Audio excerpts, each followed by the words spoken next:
Trading house বা মার্কিন তেল জায়ান্ট শেভরনের মাধ্যমে ভেনেজুয়েলা থেকে তেল কেনে অন্যান্য কোম্পানি। তবে এবারে মুনাফা বাড়াতে সরাসরি তেল কিনতে চায় মার্কিন প্রতিষ্ঠানগুলো। বার্তা সংস্থা রয়টার্সের করা এক প্রতিবেদনে বলা হয়, মার্কিন রিফাইনার ফিলিপস 66 এবং সিডগো পেট্রোলিয়াম আগামী এপ্রিল থেকে সরাসরি ভেনেজুয়েলার রাষ্ট্রীয় তেল কোম্পানি পিডিভিএসএ থেকে তেল কিনতে চায়।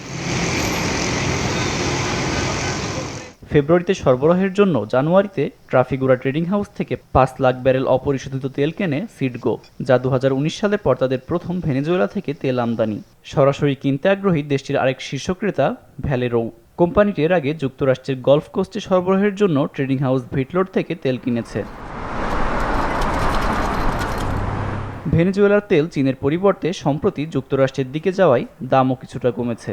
খরচ বাঁচে 65% পর্যন্ত। ওয়ালটন বিএলডিসি ফ্যান ছড়ায় স্বস্তির সবুজ হাওয়া। সূত্রের বরাত দিয়ে প্রতিবেদনে বলা হয়, সম্প্রতি ভেনেজুয়েলার মেরে ক্রুড ব্রেন্ট তেলের চেয়ে ব্যারেল প্রতি $10 কমে অফার করছে ভিটলো এবং ট্রাফিগুরা।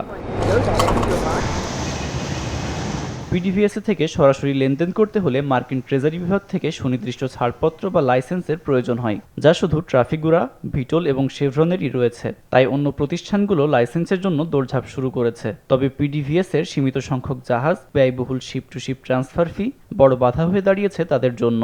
এছাড়া এখনও ওয়াশিংটনের নানা নিষেধাজ্ঞায় রয়েছে ভেনেজুয়েলা। আব্দুল মালেক, RTV।